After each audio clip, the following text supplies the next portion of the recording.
రాష్ట్రం విడిపోయిన తర్వాత తెలుగు రాష్ట్రాల మధ్యన ఉన్న సఖ్యతను ఓర్వలేని స్థితిలో బీఆర్ఎస్ చేస్తున్నట్టుగానే తెలుగుదేశం పార్టీ నాయకులు కూడా చేయొద్దనేది మా యొక్క కోరిక.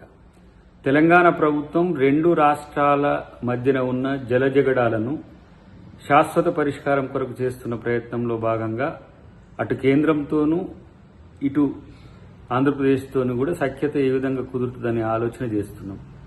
కానీ మిత్రుడు లోకేష్ ఇచ్చిన ప్రకటన మళ్లీ తెలంగాణ ఆంధ్ర మధ్యన వైరుధ్యాలు సృష్టించే విధంగా ఉంది. మరి కేటీఆర్ ఏమన్నా కలిసి చెప్పిన అంశాల్లో ఆంధ్ర సెంటిమెంట్ను రెచ్చగొట్టమని ఏమైనా చెప్పిండా తెలియదు. కానీ ఇక్కడ టీఆర్ఎస్ అదే చేస్తున్నది.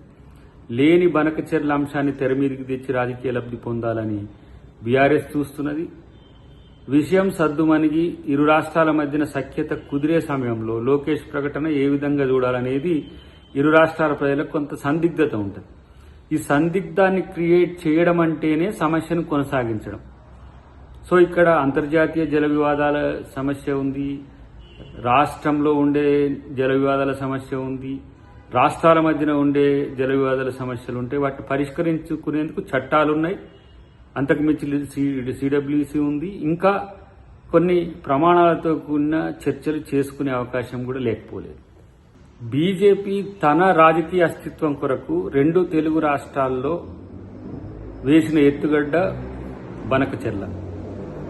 దాంట్లో టీడీపీని ఇటువైపు వైసీపీని ఒక పావులుగా వాడుకున్న పరిస్థితి. ఇటువైపు తన రహస్యమిత్రుడైన బీఆర్ఎస్ను కూడా తెర మీదకి లేపుతున్నది.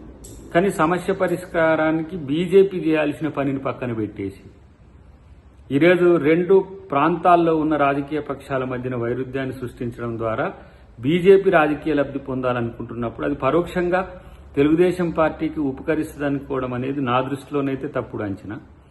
సో లోకేష్తో ఈ మాట్లాడిపించింది తెలుగుదేశం పార్టీనా లేకపోతే కేటీఆర్ అనేది కూడా ఆ కోణంలో నుంచి కూడా ఆలోచించాలి. కానీ తెలంగాణ మాత్రం ఏది ఏమైనా తెలంగాణ హక్కుల కొరకు పోరాడుతూనే ఆంధ్రాకు నష్టం చేయాలని ఎప్పుడు కూడా తెలంగాణ ప్రాంత నాయకులు ఎప్పుడు కూడా ప్రయత్నం చేయరు.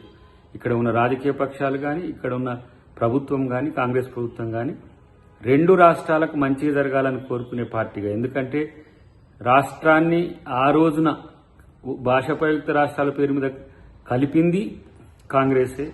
విడిపోతామన్న తర్వాత రాజ్యాంగబద్ధంగా విడిగొట్టి రెండు ప్రాంతాలను సమన్వయంతో చూసే పార్టీ కూడా కాంగ్రెస్ పార్టీనే. కానీ ప్రాంత వైరుధ్యాలతో రాజకీయ లబ్ధి అనేది ప్రజలకు మోసం చేయడం అనే అంశాన్ని గుర్తుంచుకుంటే మిత్రుడు లోకేష్కి మంచిదని చెప్పి నేను తెలియజేస్తాను. కాళేశ్వరం మీద మేము అడ్డుపడ్డామా లేకపోతే ఇతర ప్రాజెక్టుల మీద అడ్డుపడ్డామా అని అంటే, కాళేశ్వరం మీద అడ్డుపడే హక్కు మీకుంటే ఎప్పటికైనా అడ్డుపడవచ్చు. కానీ మీరు అడ్డుపడలేదంటేనే మీకు హక్కు ఉందా లేదా అనేది ఆ రోజు ముఖ్యమంత్రిగా ఉన్న చంద్రబాబు నాయుడు గారు కూడా ఆలోచించాలి. ఎందుకంటే ఈరోజు 968 టీఎంసీల నికర జలాల హక్కు తెలంగాణకు ఉన్నప్పుడు, కాళేశ్వరం కడుతున్నప్పుడు అప్పుడు ఎందుకు అడ్డుకోలేదని ఒక చర్చ.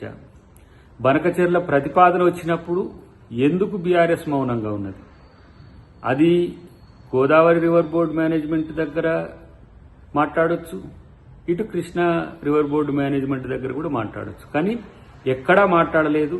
అటు సిడబ్ల్యూసీలో ఆ చర్చ తేలేదు, అటుపైన అపెక్స్ కౌన్సిల్లో 2 సార్లు సమావేశాలైనా కూడా అప్పుడున్న ప్రభుత్వాలు కానీ ఎవరు కానీ మాట్లాడలేదు. అది కేసీఆర్ చంద్రబాబు గారైనా, కేసీఆర్ జగన్ గారైనా మాట్లాడలేదు.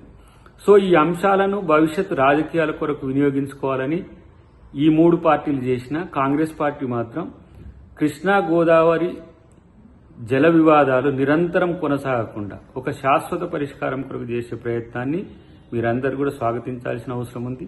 ప్రాంతాల మధ్యన వైరుధ్యాలను సృష్టించడం ద్వారా అది రెండు రాష్ట్రాలకు చెడే చేస్తుంది తప్పితే మంచిది కాదు. కాబట్టి పూర్తి స్థాయి చర్చల ఫలితానంతరం మనం దాని మీద స్పందిస్తే బాగుంటుందని చెప్పి నేను లోకేష్కు మీడియా ద్వారా చెబుతున్న పరిస్థితి. ఆంధ్రప్రదేశ్ రాష్ట్ర పునర్విభజన చట్టంలో కూడా రెండు రాష్ట్రాలకు సంబంధించిన అంశాల్లో నీటి పంపకాల చర్చ ఉంది. బచావత్ ట్రిబ్యునల్ నికర జలాల మీద, బ్రజేష్ మిశ్రా ట్రిబ్యునల్ మిగులు జలాల మీద ఇప్పటికీ కమిషన్ అయి ఉన్నాయి, ఫైనల్ అవార్డు ఇంకా కాలేదు. కానీ వరద జలాల మీద చర్చ లేనప్పుడు ఇప్పుడు ఆంధ్ర నుంచి సముద్రంలో కలిసే నీటి మీద ప్రాజెక్టు కడితే ఏంటి, లేదంటే మా ప్రాంతంలో నీళ్ల మీద కడితే ఏంటి అంటే ఇప్పుడు రైపేరియన్ రైట్స్ ఉన్నట్టుగానే ఎగువ రాష్ట్రాల యొక్క హక్కులకు సంబంధించిన అంశాల్లో కూడా కొన్ని ప్రతిపాదనలు కొన్ని చట్టానికి అనుకూలంగా చేసుకోవాల్సిన పరిస్థితుల్లో కలిసి చేసుకోవాల్సిన అంశాలను వివాదం చేయకూడదు. ఇక్కడ బీఆర్ఎస్ మాదిరిగానే అక్కడ తెలుగుదేశాన్ని మార్చాలని ఎవరన్నా ప్రయత్నం చేస్తే అది రెండు రాష్ట్రాలకు కూడా నష్టం. రెండు రాష్ట్రాలకు నష్టం జరిగే అంశాన్ని ఎవరి తెర మీదకి తెచ్చినా తెలుగు ప్రజల సంక్షేమాన్నో తెలుగు ప్రజల శ్రేయస్సును తెలుగు ప్రజల సఖ్యతను కోరుకునే వాళ్ళు మాత్రం కాదు. కాబట్టి ఇప్పుడు లోకేష్ ఇచ్చిన స్టేట్మెంట్ను ఆలోచించండి. ఇది బీఆర్ఎస్ కూడా ఇదే విధంగా రెచ్చగొడుతున్న పరిస్థితి ఉన్నది. ఇది కేవలం రాజకీయ లబ్ధి అయితే ప్రజలు ఈరోజు ఆలోచిస్తారు.